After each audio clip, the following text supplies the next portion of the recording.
देखिए, ये क्लास 10 का है।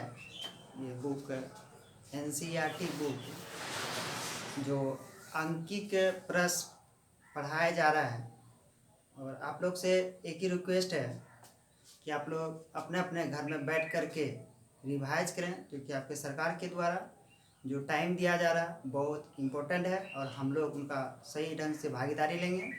इसलिए हम बताना चाहते हैं, जो भी क्वेश्चन या SW जो मिले तो आप घर में बैठ करके उनकी अच्छी तरह से तैयारी करें। ठीक, तो क्वेश्चन ये बताया जाता है एनसीईआरटी बुक, वह फिजिक्स का है, वो पहला चैप्टर से है जिसका नाम है प्रकाश का परावर्तन। प्रकाश का परावर्तन। देखिए, प्रकाश हम लोग जानते हैं कि प्रकाश क्या है।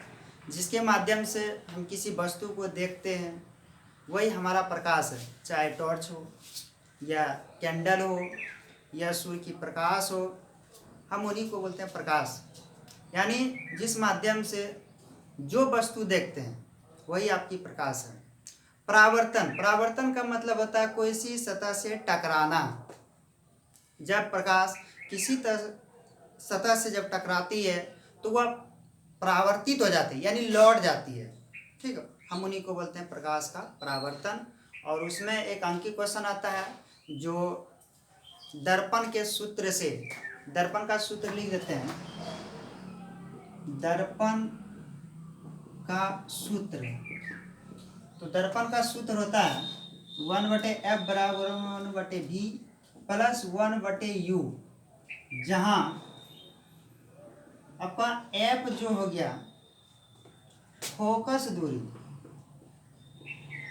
फोकस दूरी, V वस्तु का प्रतिबिंब है,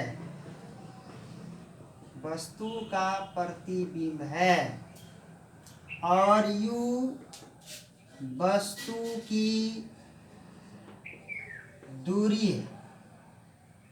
यानी F हो गया आपका फोकस दूरी, V हो गया वस्तु का प्रतिबिंब और U हो गया वस्तु की दूरी। ठीक है, तो देखिए इसमें एक कंडीशन है, चाहे ये उत्तल दर्पण है या अवतल दर्पण है। अगर हमारे पास उत्तल दर्पण आता है, उत्तल दर्पण, उत्तल दर्पण में कंडीशन है F जो होता है यानी फोकस दूरी, यानी फोकस दूरी जो आपका होगा, दूरी होता है वो आपका प्लस में आता है, यानी धनात्मक। V जो हुआ वो वस्तु का प्रतिबिंब, यानी ये जो वस्तु का जो प्रतिबिंब होता है वो, यानी भी आपका क्या हो गया प्लस। क्यों हो गया प्लस? क्योंकि उत्तल दर्पण है, यानी ये हो गया आपका धनात्मक। और U जो हो गया आपका वो हो गया आपका वस्तु की दूरी। वस्तु की दूरी चाहे उत्तल दर्पण में हो या अवतल दर्पण में, ये हमेशा ऋणात्मक में ही होता है। यानी ऋणात्मक का मतलब माइनस, ऋणात्मक होता है। बच्चों ये लोग समझ गए होंगे। यानी उत्तल दर्पण में फोकस दूरी आपका धनात्मक होता है, वस्तु का प्रतिबिंब धनात्मक होता है, और वस्तु की जो दूरी होता है वह ऋणात्मक होता है। ऋणात्मक मतलब हो गया माइनस। अब दूसरा देखिए अवतल दर्पण में क्या होता है, इनको मिटा देते हैं हम और यहां पर आपको लिख देते हैं अवतल दर्पण। अवतल दर्पण, अवतल दर्पण में क्या गया F फोकस दूरी। अब जहां तक फोकस दूरी चूंकि अवतल है तो F आपका क्या हो गया फोकस दूरी तो होगा, लेकिन ये आपका ऋणात्मक में होता है, ऋणात्मक में होता है। और भी जो आपका है यानी वस्तु का जो प्रतिबिंब है यानी भी, यानी वस्तु का प्रतिबिंब, वस्तु का प्रतिबिंब ये भी आपका ऋणात्मक में होता है, ऋणात्मक में होता है। और आपका एक बच गया u, यानी वस्तु की दूरी, वस्तु की दूरी ये भी आपका ऋणात्मक में ही होता है, ये चीज आपका होता है। तो देखिए फिर से रिपीट कर लीजिए, अवतल दर्पण में फोकस दूरी ऋणात्मक, वस्तु का प्रतिबिंब ऋणात्मक और वस्तु की दूरी ऋणात्मक ही होता है। और इसी आधार पर क्वेश्चन भी आता है, जैसे आपके एनसीईआरटी बुक में दिया गया है, ठीक है, एनसीईआरटी बुक में दिया गया है। एनसीईआरटी बुक में जब देखिएगा तो आपके पास बुक है और अपना अपनी बुक निकाल करके देखिएगा तो उसमें आपको क्वेश्चन भी लिखा रहता है। जैसे हम आपको एक क्वेश्चन लिख के देते हैं, देखिए क्या आता है क्वेश्चन, इसको नोट्स कर लीजिएगा, क्योंकि आप जब तक नोट्स नहीं कीजिएगा, यानी आप जब बैठिए बनाने के लिए तो कॉपी और कलम दोनों लेकर के बैठिए, क्योंकि आपको इसी के माध्यम से पढ़ना है। क्योंकि अभी लॉकडाउन के माध्यम से कितना दिन रहेगा ये किसी को पता नहीं है, लेकिन हम लोग के पास जो टाइम है वह हमारे दैनिक जीवन में बहुत इम्पोर्टेंट। अगर आप इनको गवा देते हैं तो ये आपका बहुत प्रॉब्लम हो जाएगा, ठीक है। इसलिए हम आपको एक क्वेश्चन लिखते हैं जिसमें दिया गया क्वेश्चन, देखिए ध्यान से, एक अवतल दर्पण है, एक अवतल दर्पण है की फोकस दूरी, फोकस दूरी 20 सेंटीमीटर है। एक वस्तु, देखिएगा, एक वस्तु दर्पण के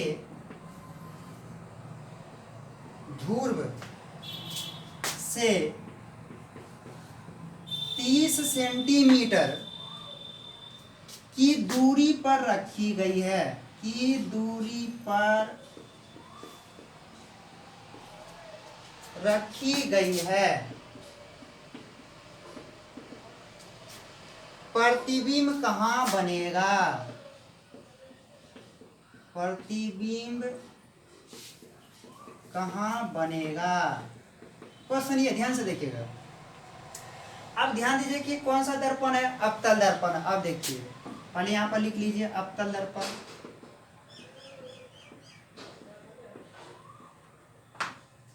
फोकस दूरी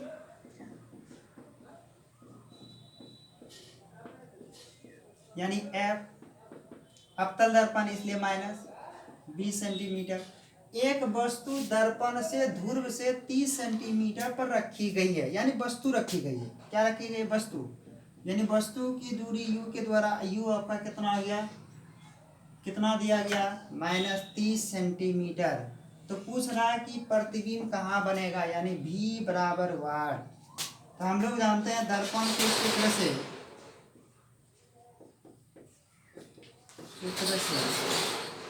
1/f बराबर 1/v प्लस 1/u।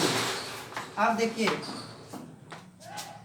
तो f का मान -20, इसका हो गया v नहीं दिया, प्लस u का मान दिया -30, इसको देखिए प्लस माइनस माइनस हो जाएगा आपका 20 बराबर 1/v माइनस 1/30, इसको उठा के इधर ले आइए, -20 प्लस 1/30 बराबर 1/v, दोनों का एलसीएम लीजिएगा। अब देखिए 30 और 20 का एलसीएम, जिसको नहीं आता तो बगल में ले लीजिएगा, यहाँ पर हम लिख लेते हैं 30 और 20 का एलसीएम।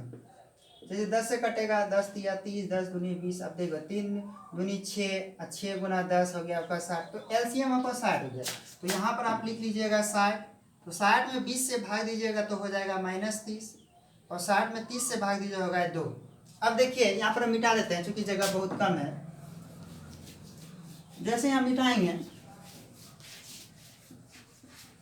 तो अब देखिए 2 में 3 घटा दीजिएगा तो माइनस है, -1/60, तो आपका 1/v, तो v बराबर हो गया -60, जो कि क्रॉस मल्टीप्लाई करेंगे तो देखिए ये माइनस है, यानी ये आपका क्या निकला, प्रतिबिंब की दूरी, प्रतिबिंब की दूरी कितना हो गया 60। अब माइनस क्यों हो गया, क्योंकि अवतल दर्पण था, क्योंकि अब हम लोग जानते हैं कि अवतल दर्पण में क्या होता है, प्रतिबिंब की दूरी, प्रतिबिंब की दूरी ऋणात्मक होता है। ये आपका हो गया आंसर 1 नंबर। आप ध्यान दीजिएगा